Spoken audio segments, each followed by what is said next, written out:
Hello! Hello! And welcome to the Vandal Factory podcast in...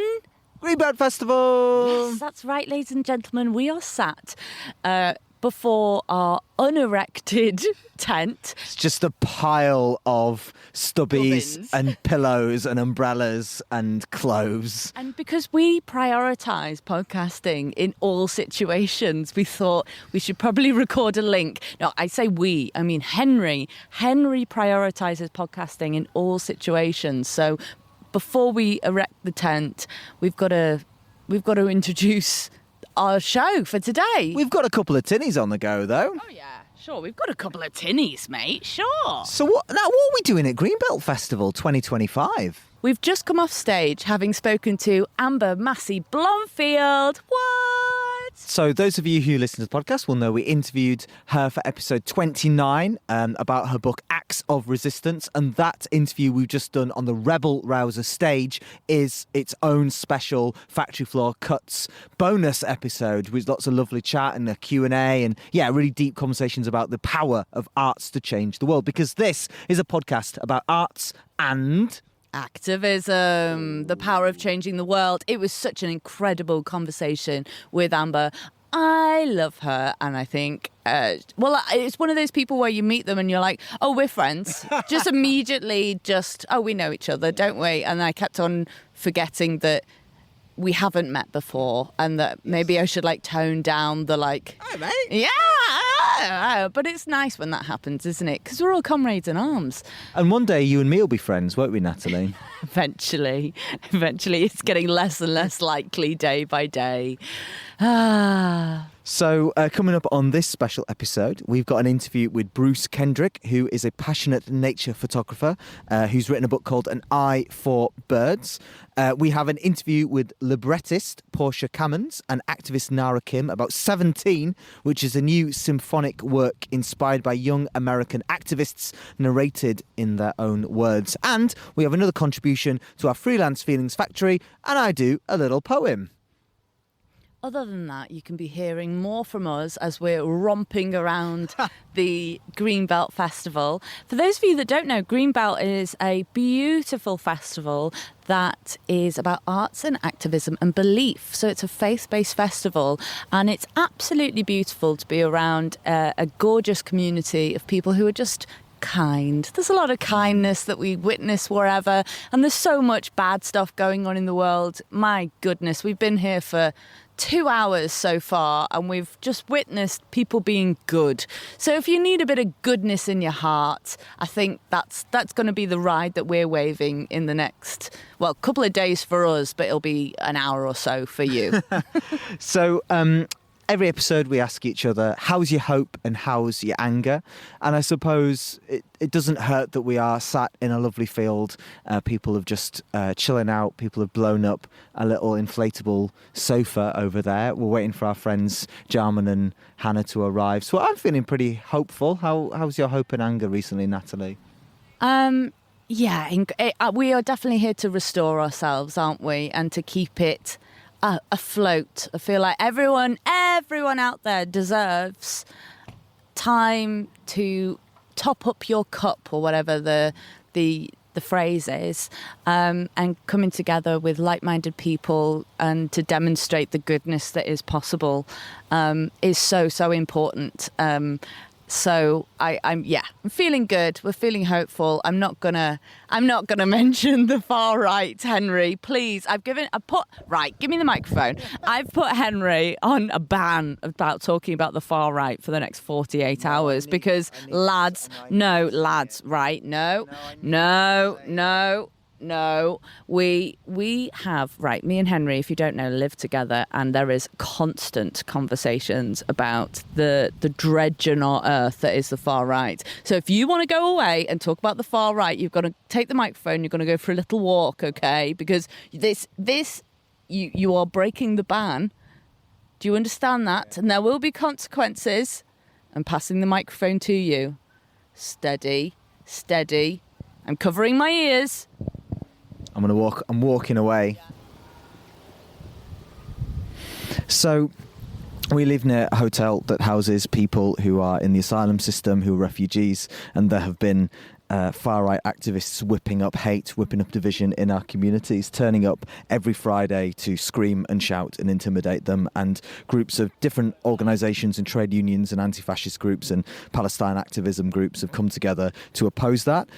But I have to say my hope is wafer thin because we have been outnumbered, we have been outshouted at times, and they are loud and they are fierce and they are ugly, and it feels like we are crumbling.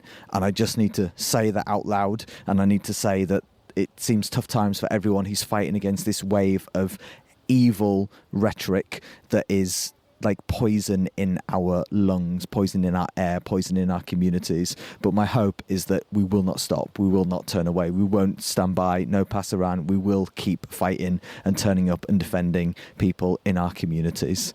That's it. I'm going back to Natalie now. So, Natalie, Bruce. I'm just sat watching a child play with a diabolo over there and remembering my joy of trying to learn the diabolo. Did you ever have a go at the diabolo? Did you have a yo-yo when you were little? Yeah, there was that yo-yo phase in '99. It got banned in my primary school. Did they get banned in your primary school? I think people just got a bit bored of them, actually. I can't remember a ban. There was a hard ban. There was a hard ban because of we were too skillful at doing dangerous tricks and knocking each other's eyes out with no, I don't think that ever happened, but the adults were fearful. They're gonna strangle themselves, all that stuff. Adults are losers, man. I mean, God. These days it's like Roblox, innit? That's yeah. So you met up and did an interview with Bruce Kendrick. Tell us about Bruce. How do you come across this guy? Speaking about hope, mate. Meet lovely people and have chats with them. Bruce Kendrick I came across through my dad, who is an exceptional nature photographer, and Bruce... Shout out Barry! Barry, lots. And he said, oh, mate, I'm so excited. I've met this amazing photographer and you won't believe the conversations he's had, the stories he's had now. You've got to get him on the podcast. You've got to have a conversation with him, of which, of course, my answer was, with pleasure, Father, with pleasure. So I met up with Bruce in a beautiful nature reserve on the Wirral back home called Burton Mere. I'm drinking a beer, to be fair. And we had a lovely old chat. I think we covered the sort of Bruce's life and his fantastic book that you should all go and check out. And really, this is a conversation about the love of nature and how much it's so important to have a connection with it for us, and also so that we can protect it. But Bruce has got a fascinating story, so here it is. Hello. So we are sat here in this beautiful setting of Burton RSPB Nature Reserve. We're looking out on wetlands. I can see geese and, I don't know, Bruce, you're going to have to help me to see what we can actually see. Geese, there's avocets just coming in. Apparently there's 120 avocets breeding here.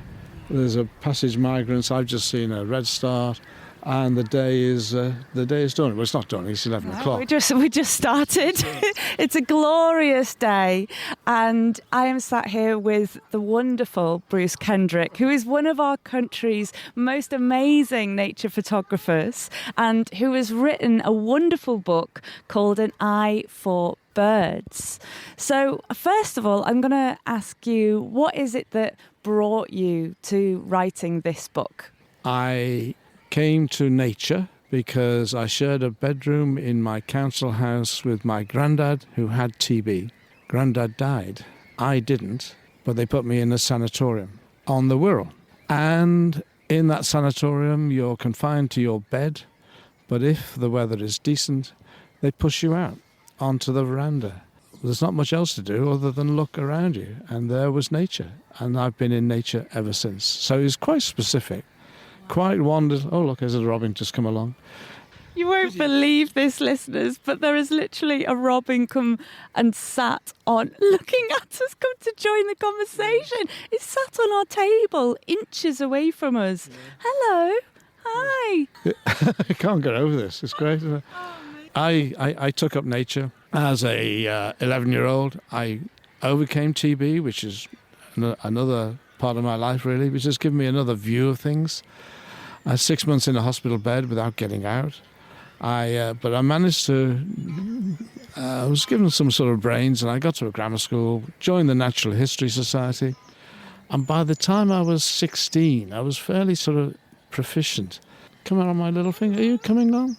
We're talking to this robin here. Honestly, this robin is what, 8 inches away? Just amazing. Just sticking around, listening to you. Yeah, perhaps he understands English. He's gone now, so he doesn't. My consultant said, Bruce, you really need to go somewhere with clean air. Switzerland would be good. I couldn't even spell it. Look, didn't even know where it was on the map. And so, but he said, if you can't do that, get along to the seashore. Now, we live 10 minutes from the seashore, so that's what I did. And I got my exercise, joined the National Society, and got these 3 very good friends, and we became soulmates. So my book is that one of my daughters, my youngest daughter, suggested, Dad, you've got to write all this down, your life in nature, how you started. Bearing in mind I was fortunate to have a good education, but my beginnings were quite humble. I would say poor, but we didn't know we were poor, we were just fine. And I wanted to, she said, Dad, tell us about your values, where you come from, what are you doing? It's all about how nature has supported me, how it's meant, what it means to me. And I'm now an old man of 78, beginning to wonder about, the really deep stuff that nature provokes in you once you've reached it. It's funny that you mentioned the values, because I haven't mentioned yet that we've been introduced to each other through my dad, who's also a wonderful nature photographer and a passionate photographer. And when the two of you met, my dad called me up and said, Nat, you've got to speak to this guy, but you know what we've connected over? It's our values. And it's certainly where I got my values from. Speaking as a daughter, it's instilled by my dad is certainly one of the influences. So let's speak about what those values are and what are some of the other formative things. I loved the bit where you talked about being on the CND marches and you being the only person in your school or in your class who was wearing a CND badge. Well, I'll tell you another story. This true story. When I got my degree, I got a job in Plymouth. All I had was a post office account. Didn't have a bank account, didn't know what one was. And so any money I had was in the post office. So I went to the bank. And the bank, this is a perfectly true story, I guarantee, I haven't made anything up here. And I went to the bank and they said, right, Mr. Kendrick, yes, we'll give you a bank account. However, you need 2 referees. We want someone to vouch for your character. So policeman? Well, I've been on a few CND marches. Magistrate? Oh, God, no. No, not the one that nailed me once. 3 weeks later, I get a phone call, say, Mr. Kendrick, everything's fine. Would you like to come down to the bank in Plymouth? And I was ushered into a little room, and there was all the paperwork. To one side was a buff envelope. Now, Mr. Kendrick, it's all done. I have another meeting to go to. However, you may want to just open that envelope. It's a brown buff envelope. And I said, all right. I opened it. My MI5 record. MI5! Yeah. And this is from just CND marches?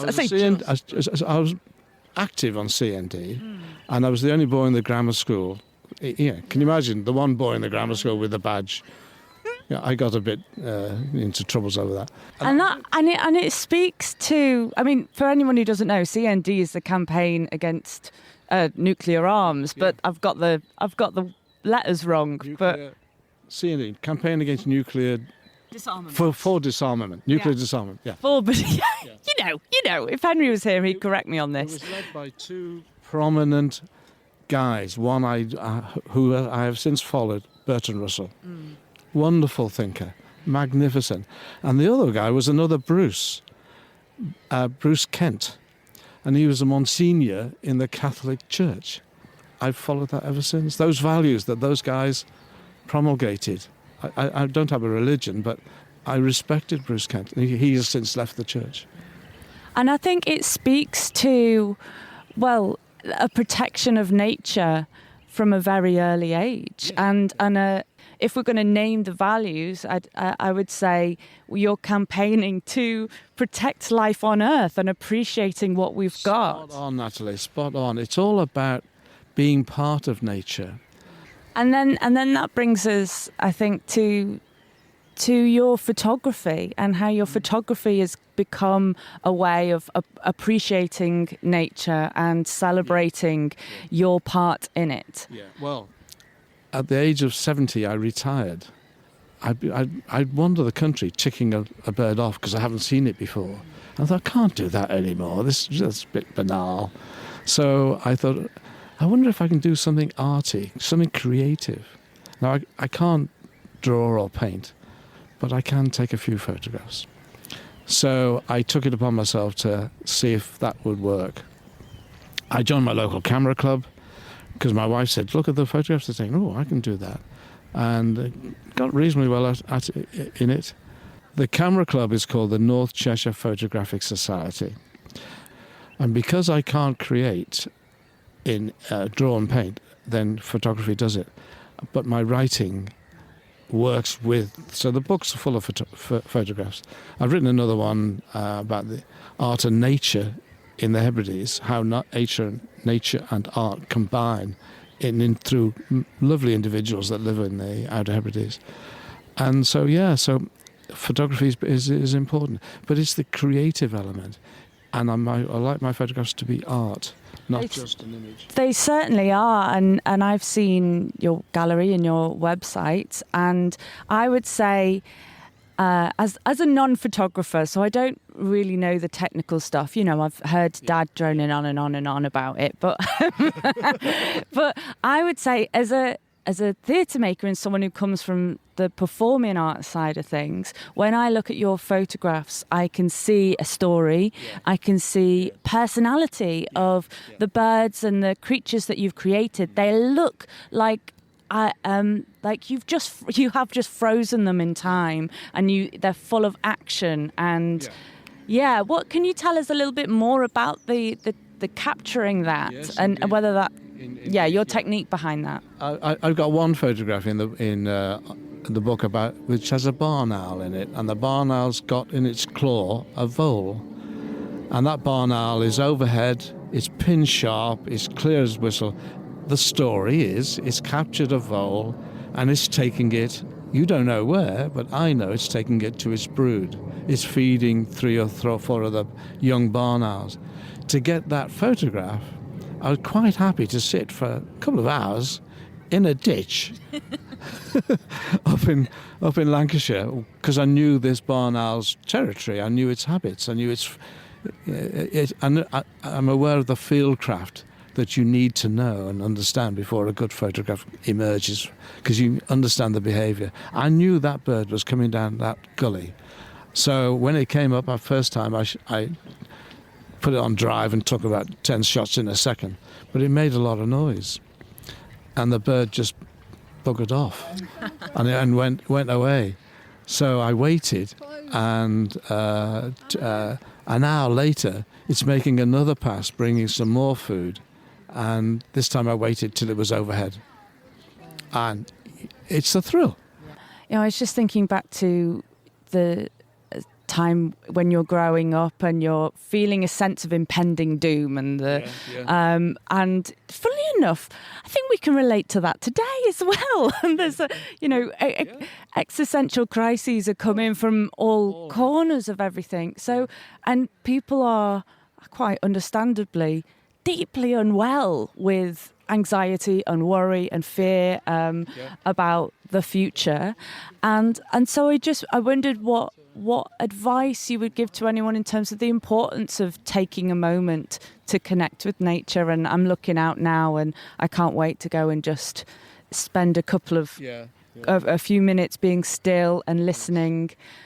On a very individual level, if anyone's upset or anxious, take a walk. Just get out in the countryside and listen and observe and just take it in, because we are part of nature. It's in us. We're just a species of if you really want to take it seriously, like I joined the Humanists. I've been there for 20 odd years, and some lovely people in it.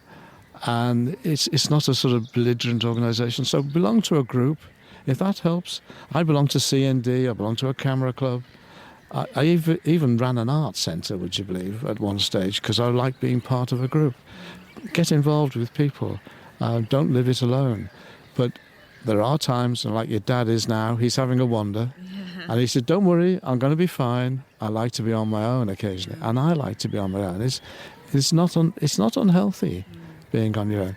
But I would say this, that as I get older, and I'm going to become an octogenarian soon, it scares the shit out of me. So, looking for the reasons and all the rest of it, just look around. Nature's the reason. It's simple. It's not. You don't need anything extraterrestrial.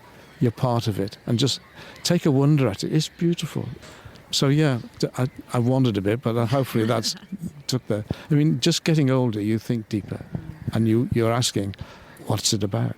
Well, it's lovely. Just enjoy it.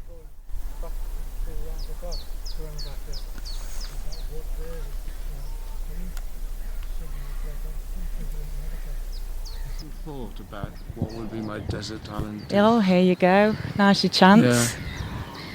And it would be a Joni Mitchell. Oh, that's mine and my dad's favourite. No, what's our age? It's our age. And Yellow Taxi. Ah, lovely. Of course, we're going to play Yellow Taxi. No brainer.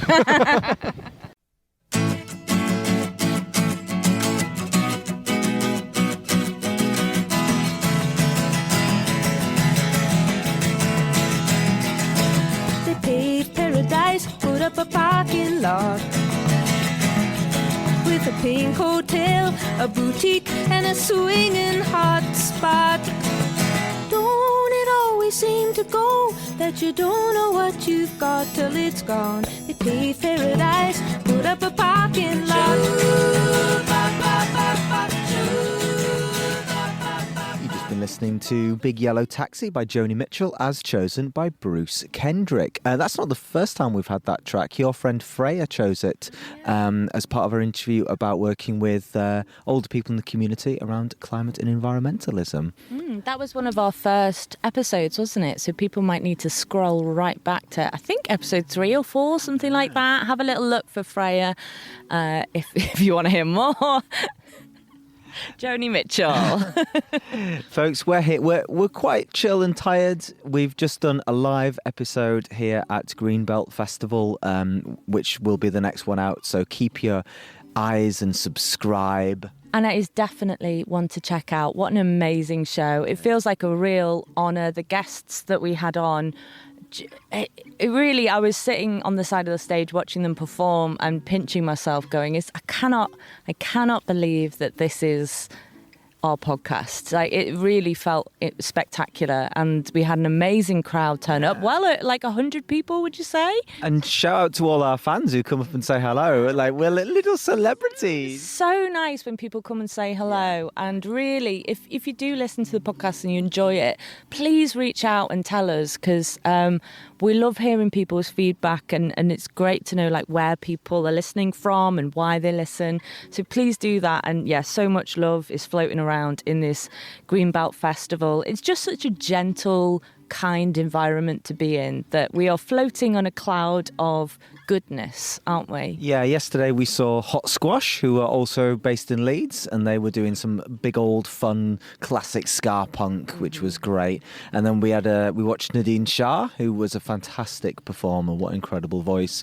And then this morning we visited fellow Leedsian Maddie Morris, who was doing a political songwriting workshop. And We had a little bit of fun, didn't we? We did some It was a scribbling. beautiful way to start the day. When it started at about 11 p.m. that we wandered over, and the four of us sat and The four of enjoyed- us? The four of us, yes. Oh, yeah, we should say that we're sat here with our dear friends Hannah Davies and Jarmouse, the Jarman, or Brown Jarman. You might be able to hear Jarms noodling on the guitar in the background. I'm going to go get some noodling for the Okay. audio. Off I go to get some noodling. Here it comes. People might just have been listening to this thinking, why is someone playing guitar in the background when they're trying to talk? And I would like to make it really clear that I did offer not to provide the bed, but I was told that it was integral to the ambience of the festival that I continue playing. We demanded noodling. That's what you've been hearing. Noodling, noodling, noodling. And similarly, Hannah is sat on a spread out poncho, not noodling, but doodling. What are you drawing, Han? Just drew a little doodle of Maddie Morris, whose workshop I enjoyed very much this morning. Should we play a bit of audio of us all singing? Well, you lot singing. I wasn't allowed to sing. Yeah, it was wonderful. So the classic song that everyone knows, "Which side are you on, boy? Which side are you on?" Maddie got everyone to write a couple of lines inspired by headlines that they had put up on the trees, because it was in a wood. We're trying to paint the picture of the Rebel Rouser stages in a wood, and there's disco balls and rebellious signs hung up on the trees. So Maddie had put up these headlines, and we were asked to go and look at them, do some free writing, and create a couple of lines inspired by them, that then we sat all in a great big circle and just took it in turns to sing our lines. And so let's hear a bit of it now. Stayed up late and scrolling, got lost below the line. Poison voices screaming, that's mine, that's mine, that's mine. Which side are you on now? Which side are you on? Which side are you on now? Which side are you on? Hands upon you, Granny, which side are you on? Dragging her into the van. Which side are you on? Lovely bit of business. Okay. We are going to go venture forth into Greenbelt and see some more music, maybe attend a few talks. So we're going to leave you with Nat's Provocation Station. The chat train is pulling into Nat's Provocation Station.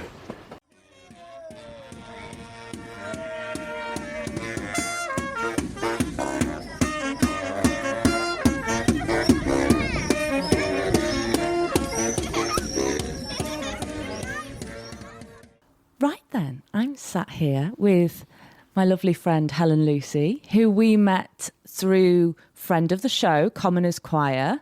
And then were you a soprano? You're an alto. That's where. So we didn't really talk until our paths crossed again, because we'd worked out we both lived in Seacroft and Crossgates. And you told me that you were planning a Swift project. And I didn't know very much about Swifts at this point, but it didn't take me long to be entirely enthralled and 100% on board. So what was it that started your passion for the conservation of swifts?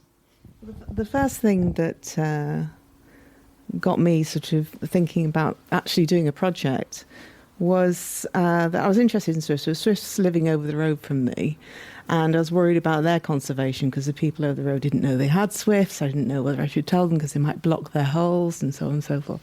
So I was thinking about swifts in that respect. And then with all the new houses going up around the ring road, the new ring road, I thought this would be a great opportunity to create some new living spaces for swifts by asking the developers to put swift bricks into the new houses that they were building. I thought, well, yeah, great opportunity, simple ask, let's do it. So I started writing to the managing directors of the various building company developers, Taylor, Wimpey, Persimmon, and so on. And I sent them each, I decided to sort of tell them the story of the Swift through pictures and simple words, almost like a child's book. And I sent each of them an individually painted watercolour book with the message, why not put swift bricks in the house? Because this is going to help a red-listed bird. It's going to future-proof places for them to live. As the old places that they have lived are disappearing because houses being renovated, sealed up. They're losing their places to nest.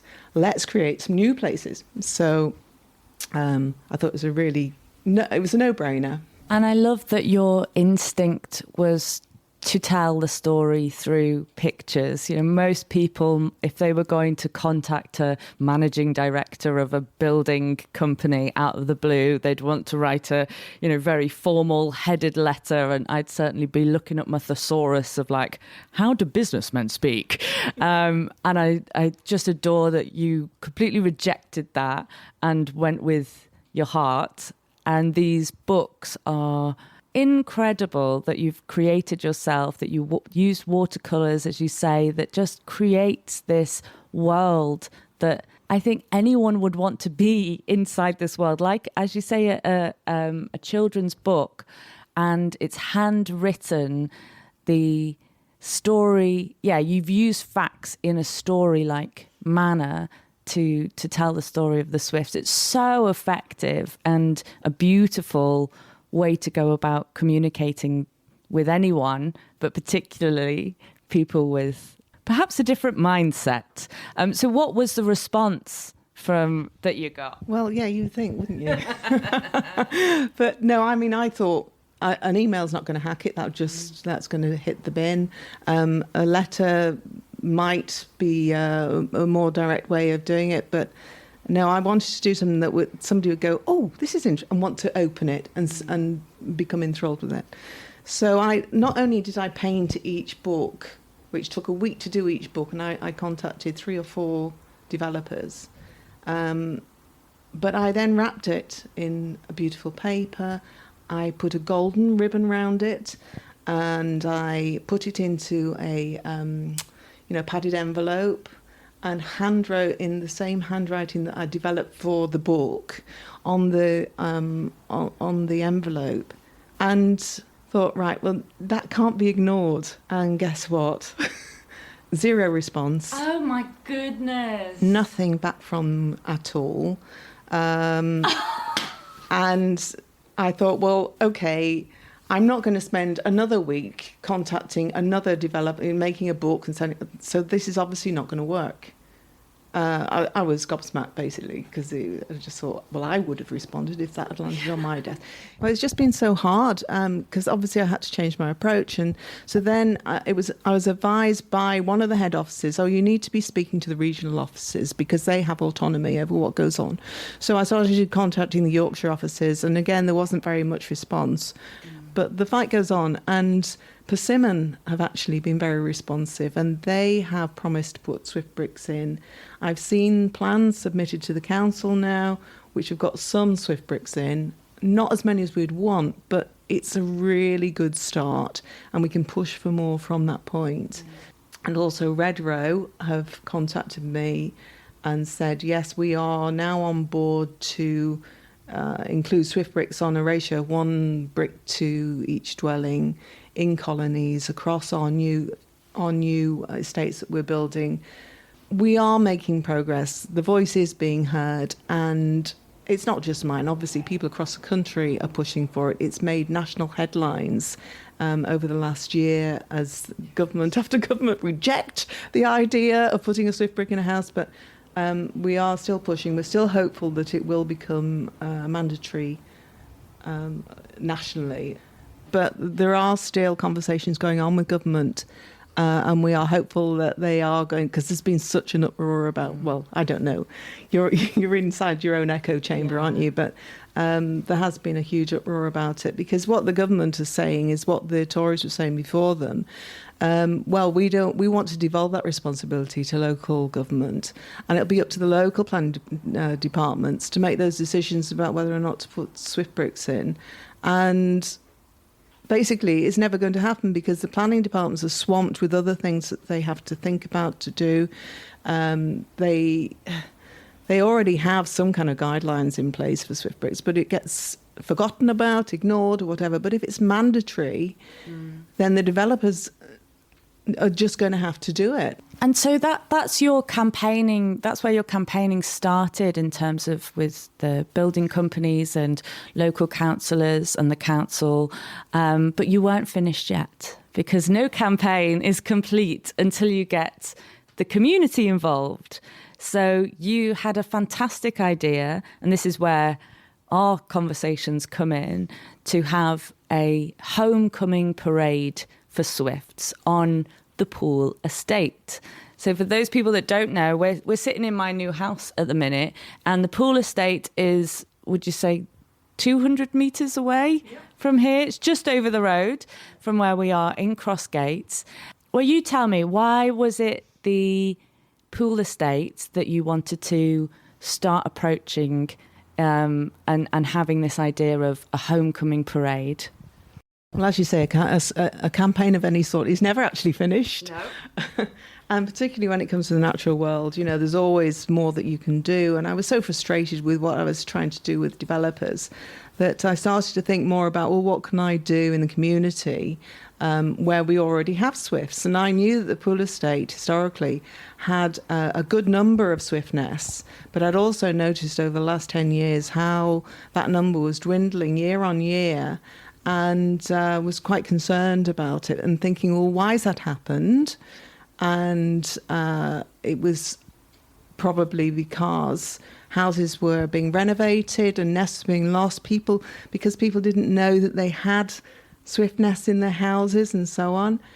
It occurred to me it would be a great thing to do, to have an event that raised awareness that there were Swifts living in the community and that they needed protection. And so the idea was to have a sort of series of workshops which sort of told people about Swifts, got them involved, got them to love them, and culminating in this Swift Homecoming Parade, where we would have parades around the streets with giant Swift models that the community had made in the workshops, bands playing, and just so that the people who hadn't been in the workshops and hadn't been in the sort of sessions where we told people about Swifts, just everybody on the estate as we marched round would be aware of the Swifts because of the pageant of it and the huge Swift models, and there'd be absolutely no doubt that we were talking about Swifts. Yeah. That's what we did. That's what we did.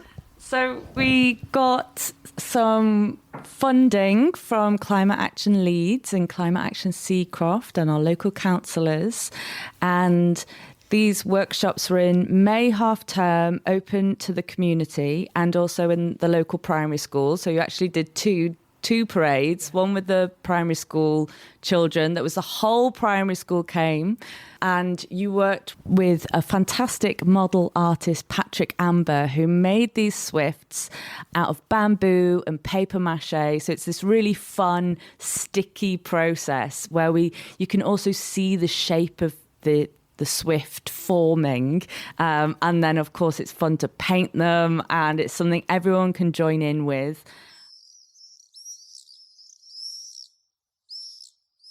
I had no idea the Swifts were endangered. I didn't know what Swifts were, and I only knew the Swifts were birds when I walked in. They look like eagles. It's really exciting because we're using tissue paper and covering it in glue and then sticking it on top of our model Swifts. And then we will paint it.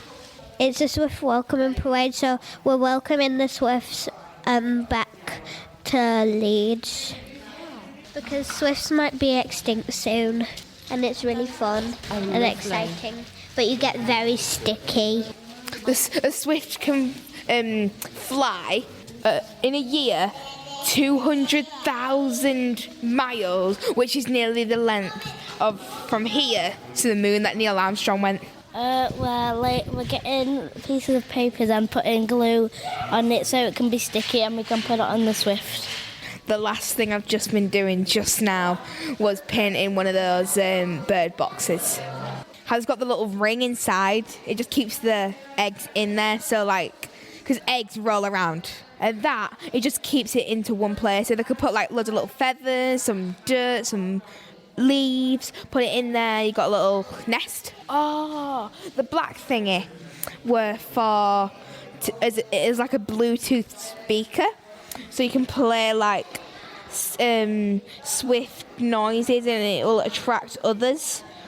I come back because the kids were so happy when we left, and more the oldest one, he's 9, and he was just asking me when are we coming back, that he had so much fun, that all of you were lovely, and he wants to help the Swifts as well, so that's why we came back. And then, of course, we've got your beautiful book that tells a story. So I could come in with the drama storytelling techniques and take parts of this book and say, okay, can we tell this story or tell this fact in a fun way? Having people writing poetry, singing songs, making up chants, sharing with each other. And what I loved about, well, one of the many things I loved about those workshops at half term were that it was just open to families. So people were coming and enjoying time as a family together, but also mixing with each other. And it wasn't just a children's activity or an adult's activity. It was everyone on board. And there was just this mixture of people, which was beautiful. And also there was Bronte, who was a fantastic woodwork specialist, who helped to assemble lots of the Swift boxes together. Bronte, while it's quiet, would you like to be on the Swift podcast? Go on then. Can you describe to us what your role is here? Okay, so my role is kind of encouraging and showing the adults and also the children how to use tools safely to put together some Swift boxes. And what are the Swift boxes for? So we're going to encourage people on the pool estate to put their name down to have them on their houses. We're not just making them to kind of sit in a garage somewhere. Hopefully they'll be taken up within the community and they'll sit under the eaves to encourage Swifts to kind of find homes within the estate. And can you tell us a little bit more about what's your background and what is it that you do? Yeah, so when I finished school, I grew up probably 5 miles from here, so I'm not from the estate, but I am from southeast Leeds. I did the whole went to school, went to university, and then I got a job abroad, so I lived abroad for a couple of years, and then came back and thought, oh no, all my friends have got houses, husbands, babies, what am I going to do? So a couple of years ago I decided to retrain at Leeds College of Building in joinery. So I've just finished, so now I'm kind of eager to do joinery within community projects, especially being a female joiner, kind of encouraging kind of women and gender non-conforming people into industries that they're not usually welcome in. Amazing, thank you so much, that's brilliant, cheers. The real residing feeling for me was the sense of joy that can be brought about around a creature that is a no-brainer. I mean, I just don't know. There's no downside to Swifts, is there? It's just purely good. It is a good thing, and it brings this pride to an estate that doesn't have a lot of pride, doesn't have a lot to shout about. Often people who've lived on the pool estate say they feel like they've forgotten. And so to have something that is yours, that you've got this special treat, and aren't these amazing creatures, they come here, and isn't that fabulous, and we can celebrate them.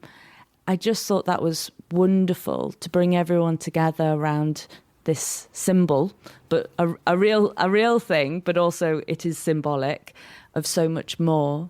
Because people coming out their houses, weren't they, to see the parade, because there's a unicyclist with big wings on and we're all singing and chanting and there's a big brass band, and so people are coming out to say, what's all this about?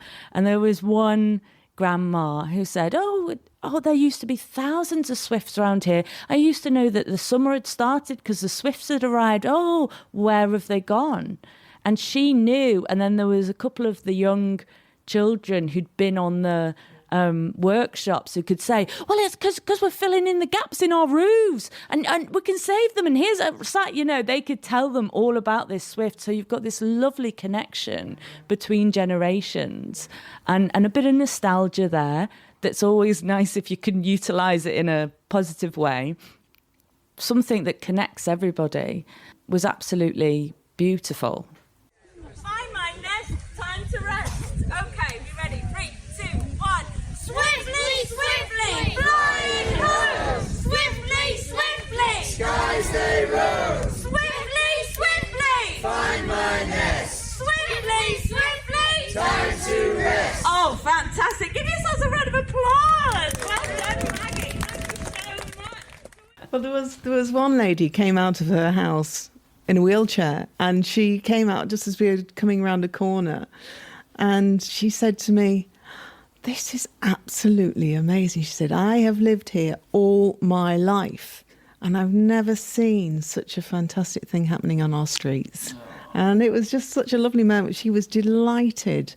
And the day had that real feeling of pride about the estate, that they were celebrating something that they could all sort of dig into, and just the joy. And I remember people standing, looking out from bedroom windows, sort of cheering us on, filming the parade, and. If you really love Swift, clap your hands. If you really love Swift, clap your hands. If you really love Swift, really, really love Swift. If you really love Swift, clap your hands. If you really love Swift, clap your hands. If you really love Swift, clap your hands. If you really love Swift, really love Swift. If you really love Swift, clap your hands. They joined in as well. The parade was bigger at the end than it was at the beginning. That was a bit that I hadn't quite clocked, that of course people would be like, one family came out in their pajamas, didn't they? They were like, what's going on here? Well, I love this. You what? Yeah, save the Swift. What's a Swift? They were loving it. But they stayed then, and there's a gathering at the end where there's more dancing and they can find out more information from stalls, and it was fabulous. Didn't you also do some research in primary schools prior to starting the Swift parade with children? Because I wanted to work with the school. That was where I started, and then that sort of the idea came, well, let's work with the whole community. But I started off with the school because I wanted to see what the connectivity was of the children to the natural environment around them. Because the school is sort of planted in the middle of this very concrete estate with very little natural green around them. But there is very close by, there's Primrose Valley, which is absolutely stacked full of beautiful greenery, nature. It's very, there's water there, there's established trees and woods and open grass spaces. It's a beautiful space. But I wanted to find out, before we started the project, how much they knew about nature, what the connections were, and ask them questions like, have you seen any wildlife in your garden? How often do you play in a park? How often do you go in a wood? Questions like that, just trying to see sort of when they go out from their homes, where they go to discover nature, if they go anywhere. And the answers that I got from various things, from the various questions, was really, I wasn't expecting a huge connectivity, but there was nothing, basically. It was, have you seen any wildlife in your garden? Yes, a cat. Can you name a bird? Pigeon. Most of them came back with pigeon. And then in discussion with them, I'd show them pictures of birds, common garden birds. No, they've never seen that. Don't know what that's called. So we're starting from a very low base, and even though Primrose Valley was there, nobody mentioned it. Nobody mentioned playing on there, walking on there. It was basically, the answer was, we don't really go out, we stay in. And actually, as you walk around the state, you feel that, because you don't see the children out playing at all. You might see one or two in a garden, but you don't see them going beyond that. And they're not even cycling up and down. Yeah, I think that's a trend across the board in all sorts of different places, and we can take that into a real political space about who benefits from children or all of us being disconnected from nature. It's not nature. Nature's definitely not benefiting from us being disconnected from it. But also, if we have no relationship to the natural world, how can we defend it? How can we defend ourselves from people trying to destroy it? And so I think it's deeply important to get people out. And that was part of the energy that was around the day, was I think just people being outside and going for a walk and singing and dancing and feeling like they could, walk down the road and take up space. I mean, you and I are experienced marchers, shall we say. We know that power of whatever kind of parade it is that you're marching on. But it's a heck of a feeling to take up space and walk down the streets and say, my streets, our streets. Yeah. It's a great thing to introduce that to a group of people and encourage them to do so. I remember Henry saying to me, we can use this as an opportunity to show people how to protest. Yeah. To get out there, and say, this matters to us. Yeah. This is our community. Yeah. And this matters to us, and we can make a difference. And, it's giving people the opportunity to do that and to see that they can make a difference and that collectively their voices are heard. Yeah. Yeah. So I think we achieved that as well, didn't we? I think we did. Planting those seeds.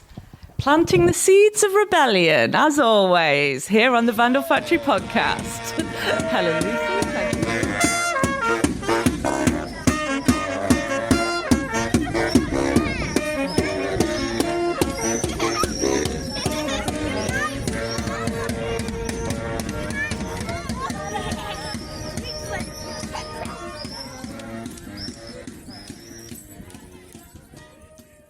Because every single song you own is a banger. It's time for Nat's banger of the hour. Bangers. Is it a banger?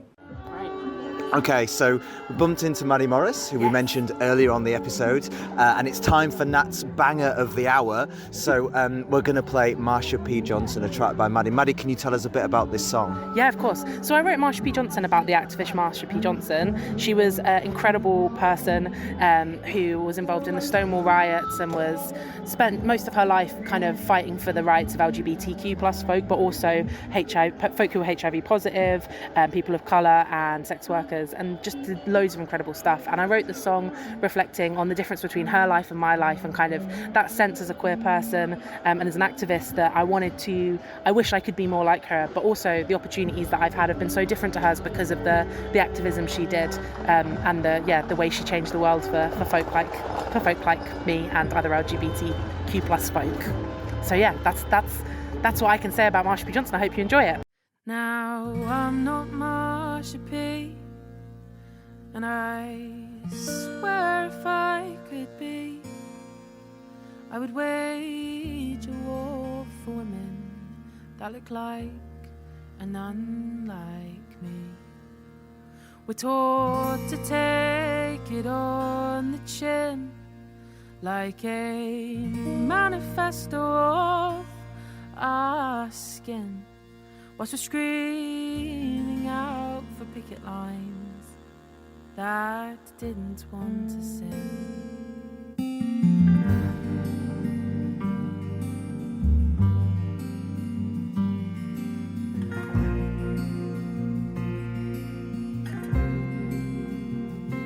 Did you hear them on the news last night? More bloodshed on the picket lines, and the journalists chose not to say what the protest was for. The Prime Minister is murmuring BS about austerity, and they're blurring out the hashtags in the name of the war, and it violates the community guidelines on the website. So they're taking down our artwork and our language for good measure, and they say that it's for our own good. Let's not instigate civil unrest, but the lack of a single statement becomes the cabinet's grandest gesture. Wish I was more like Marsha P, putting myself on the line to create liberation for bodies that look like and unlike mine. We're taught to take it on the chin like a manifesto of our skin, whilst we're screaming out the picket lines that didn't want to sin. People were throwing bottles and the police was out there with those clubs and things.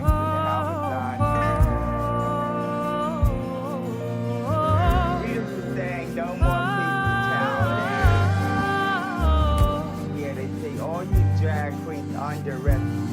So we start to know we just were wearing a little bit of makeup down 42nd Street. I went to my first Pride parade when I was just 13 years old. My dad told strangers he was gay, cause I was scared they'd guess it was me.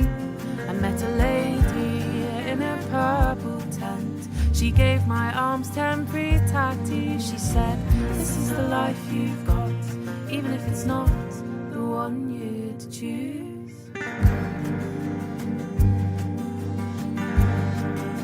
And 10 years later, I am out protesting homophobes and growing flowers on small graves. Maybe greenery would ease the burden of all the queer children that nobody saves. And maybe this time we'll go up their escalators and play Katie in their lobbies. Turn off the AC for a moment to remind them the smell of human bodies. And maybe everyone will cast their vote to get someone like us behind the screen. Maybe this time propaganda will subside and we can remember what democracy means. And maybe our rainbow might mean liberation again. There's more random stuff they can sell, but the chances of these maybes are dying, and the corpse of those chances is starting to smell. Wish I was more like Marsha P, and if I could be, I swear to God I'd change the world for people like and unlike me. We're taught to take it on the chin, like all the years of so-called sin, whilst we're screaming out for picket lines that didn't want us in. That was Marsha P. Johnson by the lovely Maddie Morris, who is, I can confirm, a good egg. One of the loveliest of eggs, and I cannot wait for them to become our friend.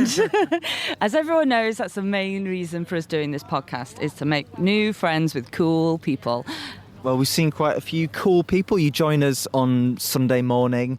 A car's packed because we're going to zip off later, but we've had a lovely, lovely day. Yesterday we saw Duck Thieves on the Rebel Rouser stage, who are pop-punk pantomime, lots of fun costumes and characters.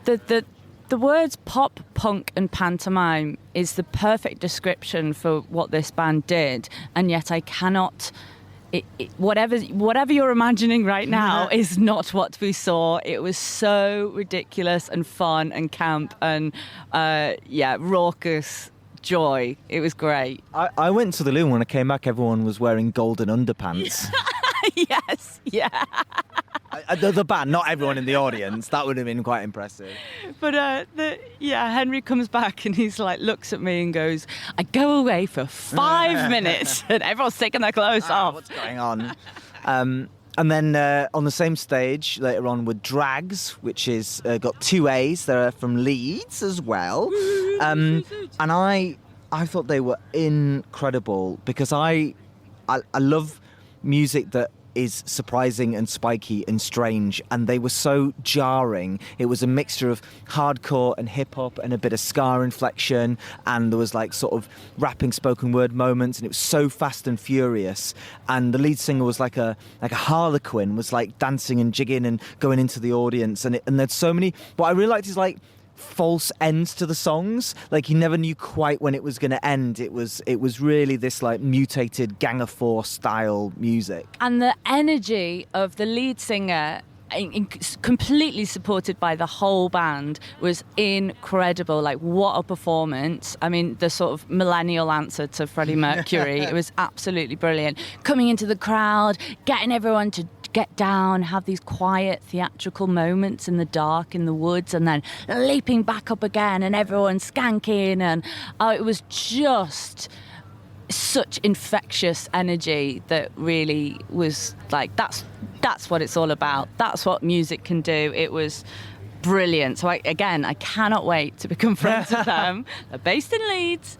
So we've come all this way to Kettering, and we're just meeting loads of people from Leeds that were going, hi, do you want to be our friends? And then a bit further north, based in Northumbria, we also saw an artist called Frankie Archer, who takes old-fashioned folk tales and trad folk songs and turned them into electro folk music using an electronic violin and a synth, or was it like a theremin? It was beautiful music, and updates them and reworks them with a feminist context. And this is a really great example of, I wonder if in 10 years' time we'll look back and go, oh, actually, people were really starting to push the boundaries of like blending different artistic genres together. So you can't say, oh, that's folk music or that's just music, because it was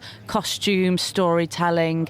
It was an entire performance. This solo performer brought you into her world, and she was a dream to watch on stage, just in the way she was being, the way she was moving her body.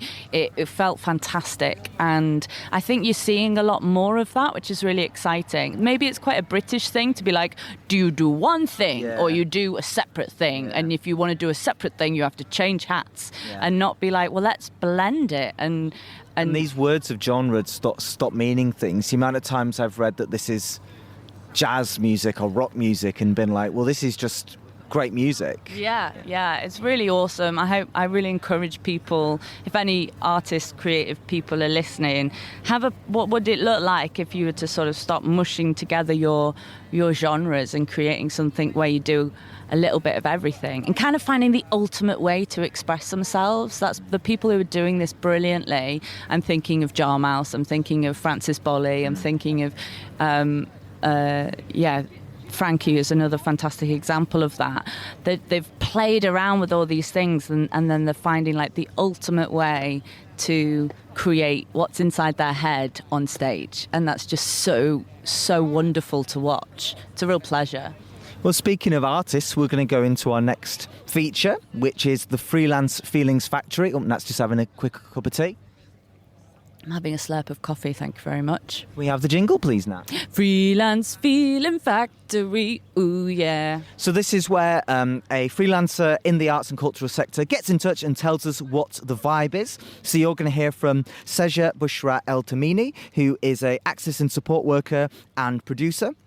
And we're going to roll straight on into another regular feature, which is Henry Does His Own Thing, which is where I do a poem. This poem is pre-recorded. I performed it at Say Out, which is a poetry night that I put on. And this poem is called All My Friends Are Fucked, because it links with Seja's audio discussion contribution about community and looking after yourself and burnout. So here is the Freelance Feelings Factory and Henry Does His Own Thing. Hi, my name is Saja. I am a freelancer. I'm mainly an access and support worker for children and adults with learning disabilities, but I'm also a producer and a creative, so I do lots of different things related to the arts and theatre. Being a freelancer is very exciting. Every few months, my schedule changes. I'm working with different people in different places, and I find that really energizing, and I love it. I love that I don't know, every couple of months what could be a project that I can be a part of. And because I love theatre and performance so much, I'm constantly learning about different parts of it with my work, and so it's like studying and working and creating all at the same time. I think that being said, it can be really challenging to find balance because you don't know where you're going to be. You can't always schedule in time for self-care, time to take a break from work completely, time to be with family, time to do your washing because you're just constantly on the go. And I think there was a point where I was working 50 hours a week, and I did that for 3 months. And I don't regret it, but in the back of my head I was thinking, I love my job and I love all these different projects I'm doing, but really I also needed to respect that I can love things outside of that field as well. I think another challenge that I wasn't expecting when I first started this was the taxes. I didn't really understand what I was doing. I didn't really know I didn't even know the tax year started and ended in April. It was all very new to me, and the way I got around that was just being supported by people who had been freelance way longer than me, and they sat down with me with my laptop and they just went through it step by step. And I would definitely advise that if you don't really know anything about being self-employed, find your people and ask for help. Something I would really love to have said to myself is practice boundaries when I first started this role, when I first started being freelance. This can look very practical, like creating email signatures saying, I'm a freelancer, my hours are different to yours, please respect when I can get back to you. Especially if you're on holiday and you're making a very strict boundary and you want time alone, just to have an email response that says, I'm away, we'll be back soon. If you're using WhatsApp and you use your own phone to archive any people or any chats that are crossing any boundaries, and just having a lot of respect for yourself that you are not always at work.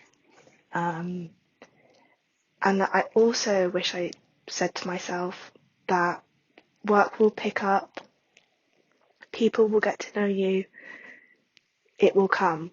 It sucks right now because you've just started and you've got like these tiny amount of hours, but things will change. So yeah, I wish I had known that as well.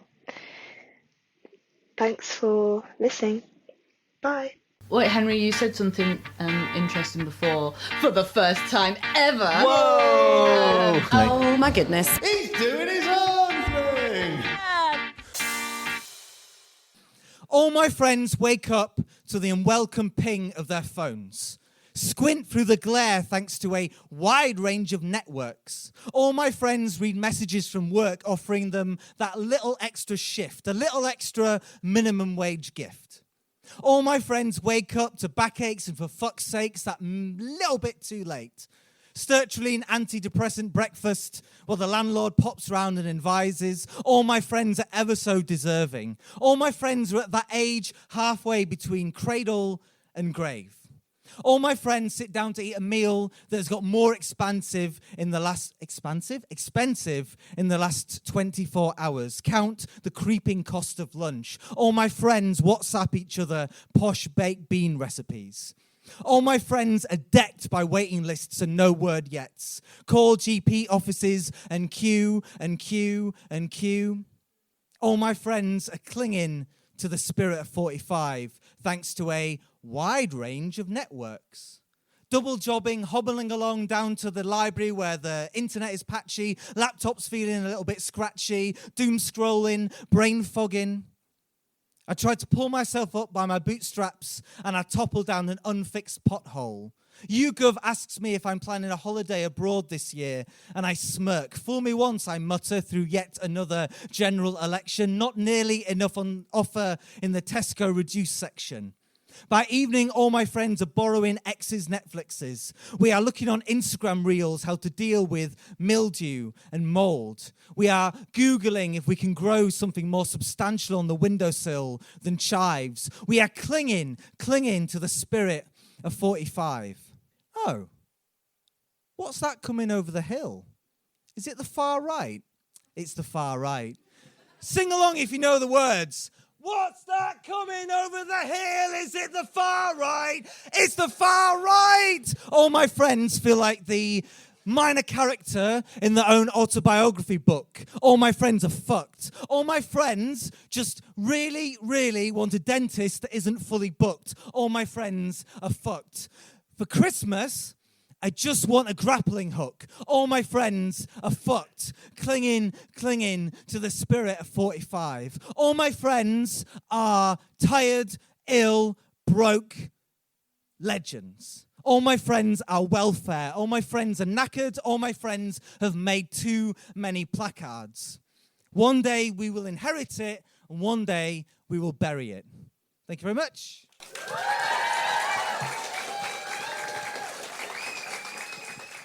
Hello, lovely vandals. You find us on Sunday evening and we are sad. Oh, I don't want to go, Henry. Don't make me go. We're following a trail of people back to the car for the drive, back up north, back to Leeds. I've had such a lovely day and such a lovely weekend. Yeah. Oh. We've said goodbye to our friends Hannah and Jams. We've said goodbye to the lovely folks on the Rebel Rouser stage. But the real world is calling us. This little temporary mini utopia of activism and conversations and music has to come to an end. So today we did a little interview that's coming up on a future episode with Kalami, who are a collection of 4 incredible Palestinian female musicians, and their set was so uplifting, and because each of them are an incredible musician in their own right, but together the sound was just erupting, like huge, beautiful. They're singing in different languages, in Spanish and Arabic and English, and brought me to tears. Even when they were singing in a different language I didn't understand, because the music and the emotion that they put across is so powerful. And they talk about in our interview, which you can check out very, very soon, they talked about the sense of collective, that they kind of have just gelled together. They're almost like an accidental band that just found each other. And that really comes across on stage, because there is not a weak link. There is just 4 absolute powerhouses performing their hearts out, and it's quite something. So that's definitely someone to check out, add to your list of people to look up and listen to. Who else? What's been your highlight? Well, also with an incredible voice, we caught Little Moon, who I didn't know anything about. We just thought we'll go and pop over to one of the stages.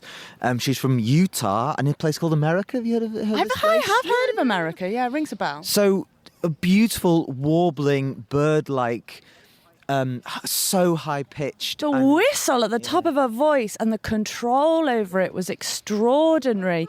Amazing storytelling skills through song. And you know, at festivals you kind of have highs and lows. You have your jumping around high points, and you have your kind of dip down little low energies to restore yourself. And so, we're just be bumping into hot squash. No, absolutely. We were just talking about how amazing your set was. Yeah. So for the listeners, this was like 30 minutes ago in the podcast. Yeah. For us, it was like less than. How's your Greenbelt been? It's been fantastic, and I really don't want to go home.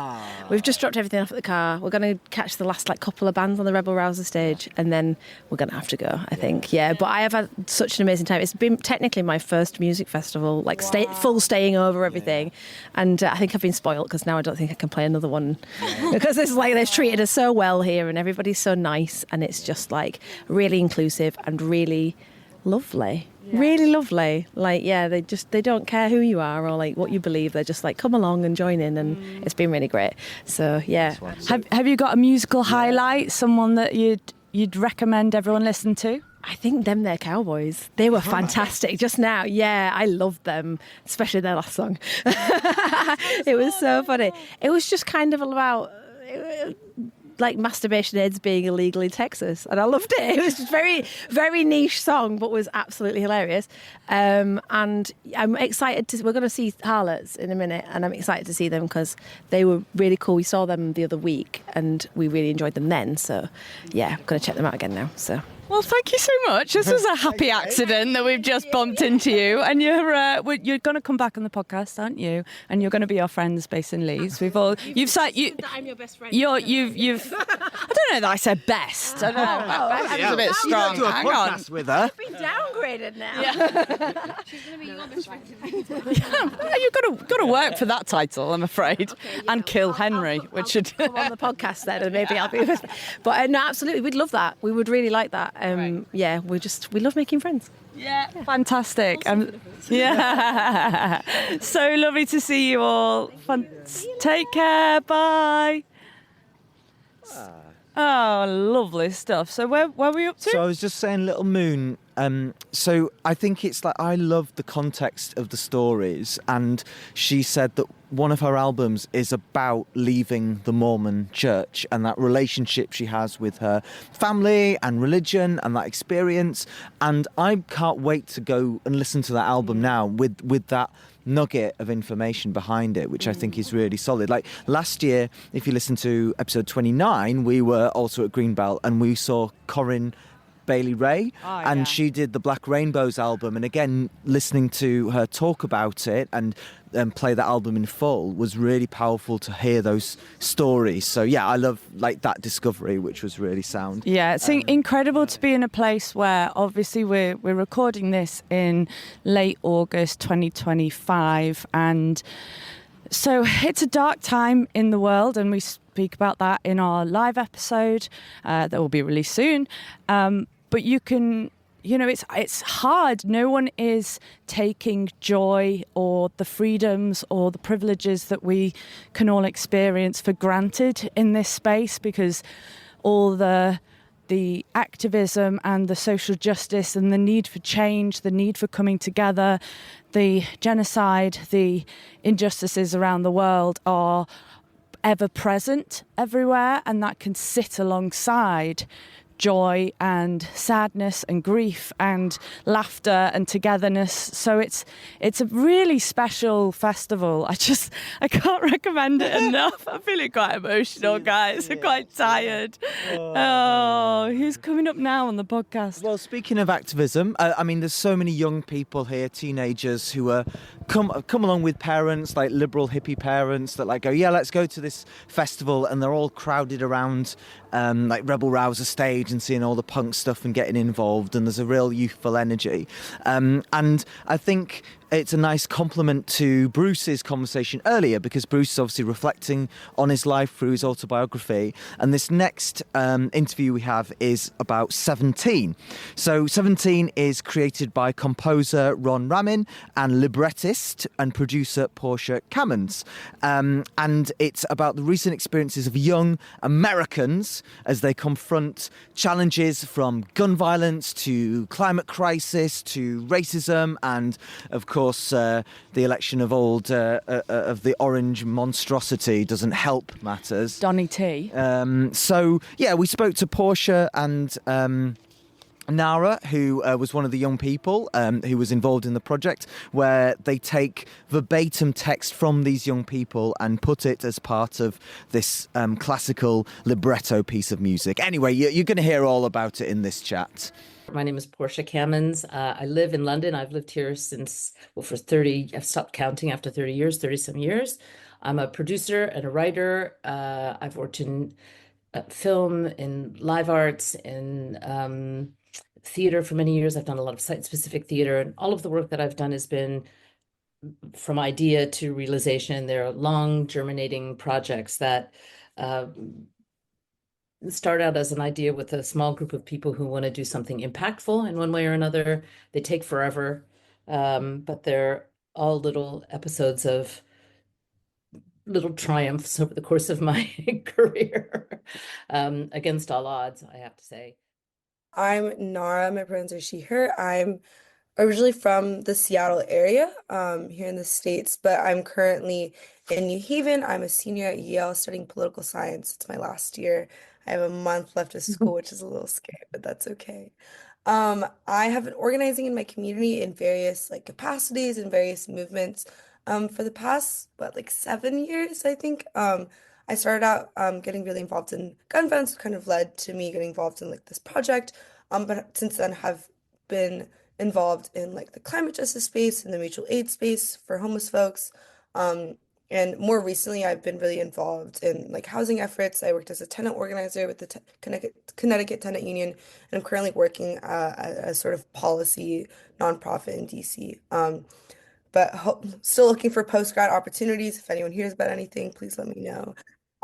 Really desperately looking. Yeah, oh wow. It's been so long since Portia first reached out to me, but I think the way it first happened was that someone, I think Trevor or someone who had worked with and just been in community with and March for Our Lives kind of reached out to me and said, oh, this person is looking for some young folks to talk with in the movement, was wondering if you'd be interested. And me being my excited, 16-year-old self, I was like, absolutely.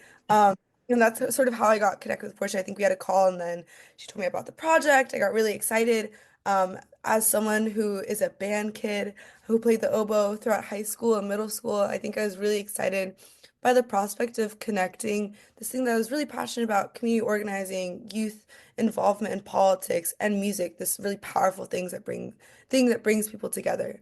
And since then I've just been, talking with Portia maybe once or twice over the past few years. And I've been getting to know her and this project, which has been really exciting. And I just a few months ago got to fly down to Orlando to meet her in person and to meet the other cohort in person, which is really great. But that's kind of how I got involved in this project.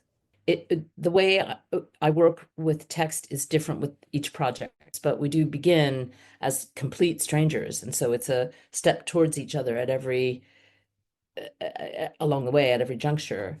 With 17, the beauty of it in a way was that it came out of something really genuinely awful. You know, this completely mind-boggling fact of gun violence in the lives of most young Americans, which is really difficult to wrap your head around. And the thing that inspired my creative partner, the composer Ron Raymond, and I, was to see the anguish on the faces of the kids who were emerging from Parkland, demanding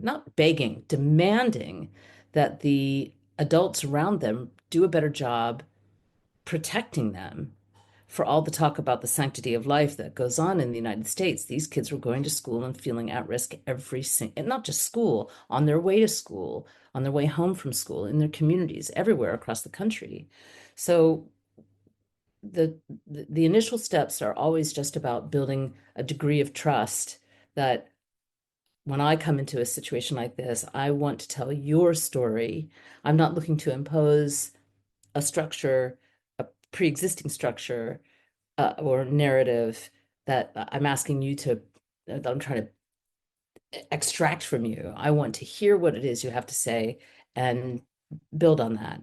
And what was really fascinating with 17 is that this technology was changing so quickly as we were, first we were meeting on Skype, and then we had a little phase of GoToMeeting, was the software that we could record calls. And then, all from between 2008 and now, it became so much easier to record and transcribe and extract text and filter through ideas with text collected digitally and like we're speaking now.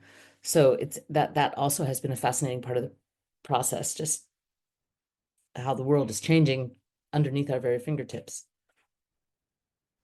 I was thinking about this before the chat. Now I've never been to the States, and I was thinking about Rebel Without a Cause and the Goonies and Bart Simpson and this like adventurous idea of like rebels and kicking back and being like sort of outsiders. Nara, where do you think that representation of young people in culture is today? Where do you think like America sees its young population? That's such a good question, and it's such a hard question to answer. Like what you said about how I think the times are changing so rapidly. Youth culture, culture more broadly is changing so rapidly. But also there's just such a diversity of experiences and yeah, of experiences and feelings and thoughts and perspectives. But from my perspective, from where I'm at, I think that there was this like I think 2020 was a crazy time for youth culture, for a crazy time for the entire country, right? With the Black Lives Matter movements is sort of like large scale, just whole like large scale uprising, and sheer number of protests across the country. I think that was a time when people really activated, and yeah, took action on this sort of sense of like dread and also like internal moral contradiction that they were experiencing, this contradiction with what perhaps like we all each individually believed of equality and of freedom and all of these things versus the things that we were experiencing and the things that we were seeing on our phones, but also like daily in our communities, a sort of inequality. I think, yeah, that was a crazy time, but I think since then, especially under this current administration, I think that there's honestly this sort of like dread and this sort of like hopelessness. I mean, I'm sure we've sort of all seen that like it, for some reason, it feels like no matter what you do, um, things still keep happening. And whatever will keep happening. Trump will still keep signing these executive orders. The administration will still keep doing all these things. Um, and yeah, I can't but feel like there's a sense of hopelessness. But always when there's a sense of hopelessness throughout history, throughout my lifetime as well, my short lifetime in comparison to this long history, I think that in times of hopelessness, there's inevitably a time of action. There's a period where we all kind of collectively realize that we have a sort of agency, and that there are things that we can do. And I feel like we're on the brink of that. Um, I think that we're on the brink of us. I mean, we've already realized that this is all terrible. Don't get me wrong. But I think that like everything has almost gotten worse enough to the point where we've realized that we need to all collectively act again.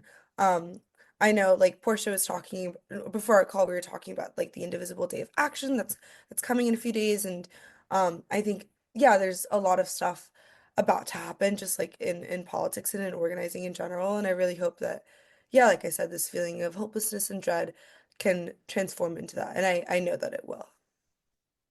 Thank you so much, Nara. Portia, what's been the response to 17 as a project, and where is it now? Are you hoping that it gives that sense of hope? Yes. Well, we had our world premiere at the Orlando Philharmonic in November, which was a really just the wildest dream experience. First of all, we had a wonderful team of collaborators there. Eric Jacobson is a young conductor who really got what was 17 was all about. He's got young kids. He is brave. He's musically adventurous. I mean, the music in 17 is very approachable and very cinematic. You know, the music is not trying to reinvent the wheel or do something that is terribly experimental. So it's in that sense very approachable, but it is challenging for arts organizations in the United States to because 17 presents some obstacles for them. You know, it's a piece that has narration, which orchestras aren't necessarily accustomed to doing, and you know, now that Trump has made the very word activism actually is on a list of banned words that people aren't supposed to use. So we're really having to encourage people to not capitulate in advance to thinking that takes away their freedoms. So you are free to program what you want to program, and we're not doing anything that is any way offensive or even political. We are simply celebrating with this piece what young people are doing to try to make the United States a better place. And it is a piece that has a strong message of hope. And but we needed to get it up on its feet and prove it to the players and the performers and an audience. And Nara was there, so she can tell you the concert hall in Orlando is a really beautiful 3,000 seat concert hall called Steinmetz Hall. And it's jaw-droppingly gorgeous. And we were all like, oh my God. But Orlando was, they gave us the freedom and facilitated the opportunity for us to go into the public schools when we were down there, the state schools, and tell young people in the Orlando area about the piece. And Nara and other people from the cohort who I interviewed for 17 came with us, with Ron Raymond, the composer, and we met with these kids and we told them what we were doing and we urged them. I mean, we encouraged them to come. We invited them, but some of Nara and her colleagues were like, you got to come. You need to show up. And have you ever been to Steinmetz Hall? Have you ever been to a classical piece? And they did, and it was great. And just having young people in the concert hall changed the vibe. It was a very exciting, hopeful, fun night. There's a quote one of our performing arts teachers says, and she says that music speaks when we don't have the words to. And you feel it.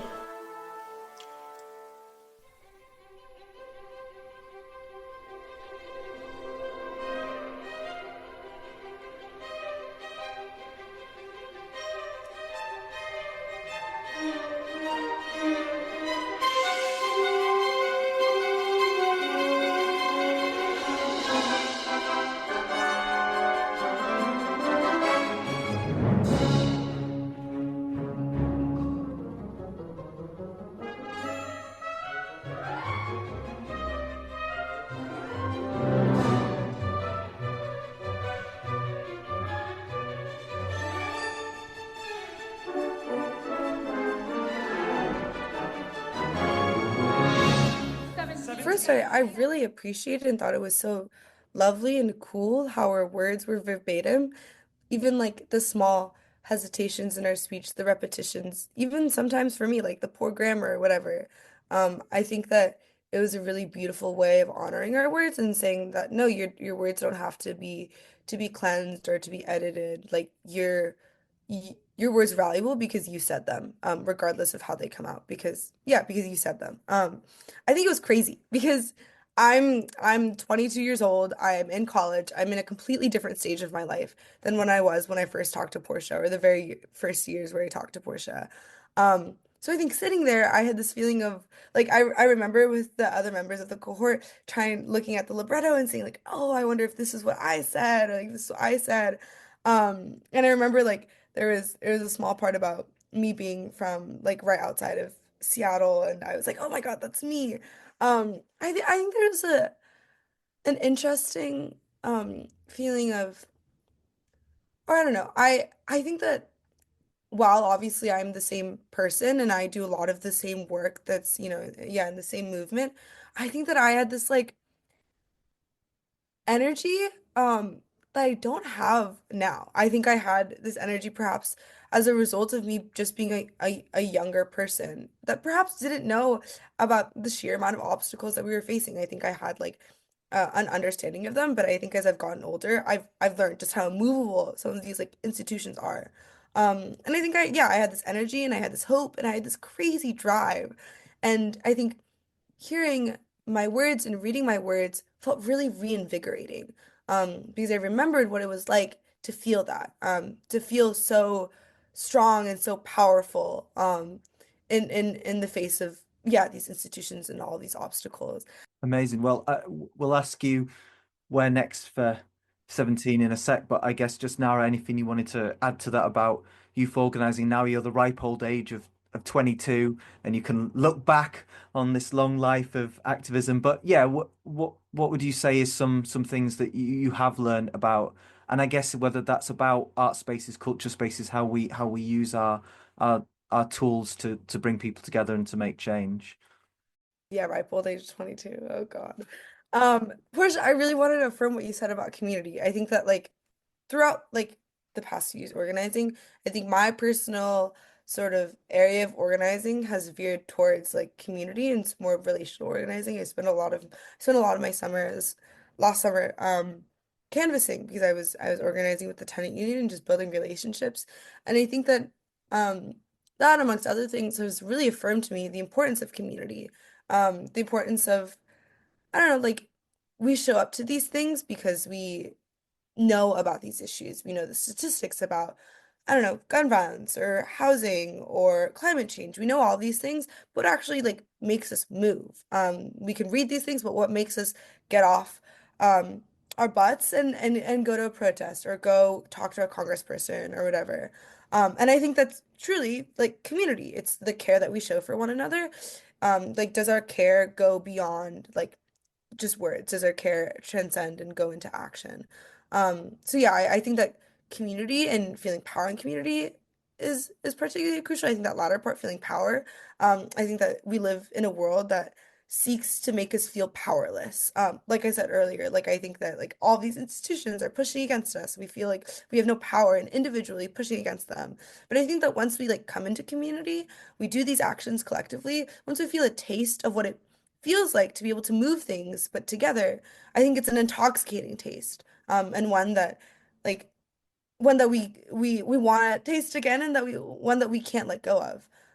So yeah, I think I've realized the importance of community. And with regards to art and music and all of these things, I'm taking a class on music service and society at the music school at Yale right now, and I've been thinking a lot about how music and art allows us to project a world and allows us to expand our imagination. I think it's irrational to fight for a world that you can't conceptualize. I think that oftentimes music and art can help create that conceptualization and that visualization. So yeah, I've been thinking a lot about that and how music can obviously bring us together through a shared sort of understanding of what we want the world to look like. And I think that's particularly powerful, and I think that's something that 17 does a really wonderful job at. Our first hope is to program 17 at professional orchestras, and we're talking to them all over the place, but we don't have we just had our premiere in November, so the orchestra's planned so far ahead that we haven't programmed anywhere specifically yet, but hopefully by the end of next season we will have several performances 17 planned. And then once those are planned or programmed, we really want to work with university and college orchestras and youth orchestras in the United States, which is in my view, and also ultimately in Ron Raymond, our composer's view, this is where this piece really belongs. This should be performed by young people as well, as it tells their story. So it's going to be a long road. The classical music world does not move quickly, but it's interesting. What we have discovered is there's a real movement in that universe to make demands that institutions program more than just music by dead people. On that note, I think we should end with some music. And Nara, I'm going to go to you and ask you, is there a song you would like us to play on the Vandal Factory podcast? One thing that I've been listening to a lot is a song that I found when I was on spring break, and it's called I Root by Michael Now, or NAU. Really great song.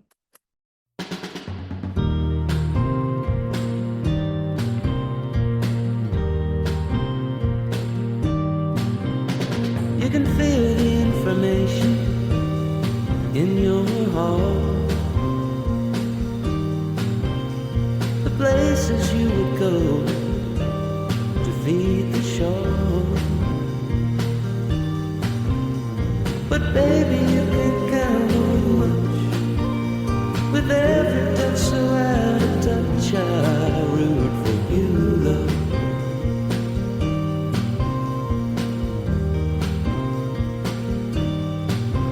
When you realize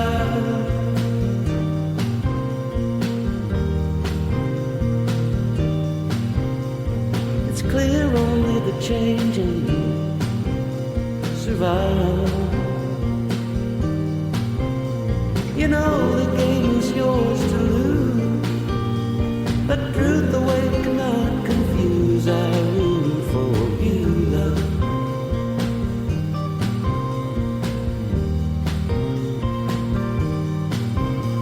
To see you in the blue someday afternoon, soon. Everyone's carrying something. Maybe you're carrying me now, I'm carrying you.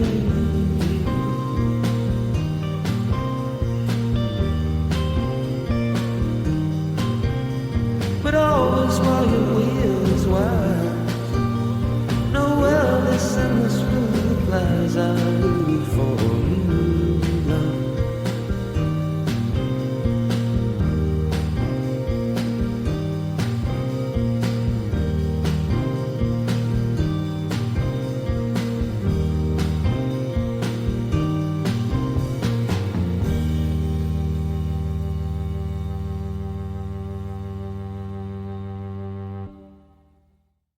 Hello, folks. You join us on Monday evening, bank holiday. We have had mountains of cups of tea and we are slowly recovering from our weekend, even though our voice is still a little bit gruff. And what a fantastic weekend it was. Thank you so much to everyone at Greenbelt Festival, all the volunteers and people backstage, all the authors and speakers and performers. It was such a beautiful place to be for a few short days, and I hope that came across in this audio. And thank you so much to you, dear listeners, for listening all this way through to the end of this chunky episode. We've had some Swifts, we've had a little Robin pop in, we've had older voices, we've had younger voices, and we really appreciate all our guests and people we've chatted to. Please make sure you're subscribed to the Vandal Factory podcast. Find us on social media. Share this podcast with your friends if you've enjoyed it. We don't get any sponsorship or any funding for this podcast, so word of mouth really does massively help. And if you want to tell us any feedback, you can get in touch with vandalfactorytheatre@gmail.com. We'd love to visit more festivals and do more live episodes at theatres or art centres, allotments. So if you think there's anywhere that the Vandal Factory podcast could sneak in, just let us know, drop us a message. And it is also worth mentioning that the theme of Greenbelt 2025 was hope in the making. I know we all need a bit of hope. Thank you for listening this far. We hope it's contributed to your little bit of hope in these dark times.